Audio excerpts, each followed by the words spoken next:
Uh, just be a blank page. Now, I have to say that this is one of my favorite chapters. I may keep saying like this is one of my favorite chapters for everyone because everyone is just something that God's doing in my heart and in my life. And I pray that He continues to do in my heart and life in the years and the decades to come.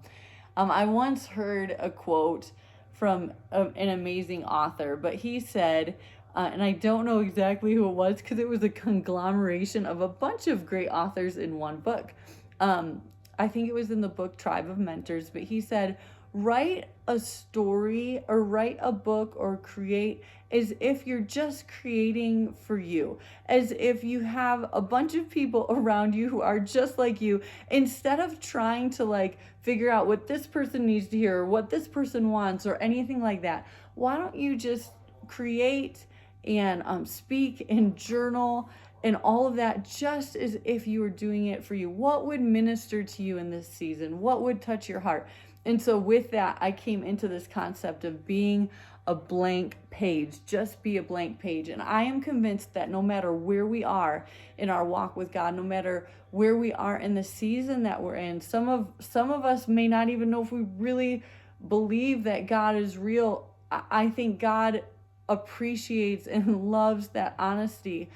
But I know that when you come before the Lord, that He's going to show Himself to you in a real way. I pray that He gives you eyes to really see the unique creation and story that you bring.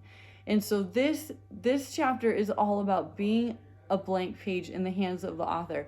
It's about taking an unfiltered look at your life, like the last chapter talked about, and then it's like saying, God, here's everything that's in me right now. God, here are the failures, the inadequacies, the hopes, the dreams, all of that. God, all of that. But now I come before you, and here's all my list. See right there, that's my list. But now, God, I come before you, and here's what I'm bringing. Here's what I'm bringing. It's about trusting in a Heavenly Father enough to know that God has your best story in mind, that He has your best interest at heart. It's saying, God, I might have all of these things. I might want to forget this chapter of my life, and I might want to live in chapter 5 of my life because it was so good. But now I'm in chapter 10 and I don't know what to do. It's about taking all those things and just scrapping them, putting them to the wayside, and coming before God with a blank page and saying, God, I love you and trust you enough to give you a blank page and allow you to write the story of my life. I want you to write the story of my life. And let me tell you, friend to friend, mother to daughter, sister to sister, whatever you need right now, I would love to just, again, wrap you in my arms. It's so much easier said than done. It's so much easier to say, God, yes, you have the blank page of my life, God. Everything that I have is yours. God, you just take it and you do whatever you want. It's easy to say that when everything's going great. But the minute a season of like turmoil comes or stress or anxiousness or financial provision, you're in need, all of these things, it's so much easier to say, okay, God, can I have that blank page back? Give me that back because I think I can do it a little bit better than you could do it. Because if I were in charge of my life, I would not be in this situation right now. God, don't you see? Don't you care?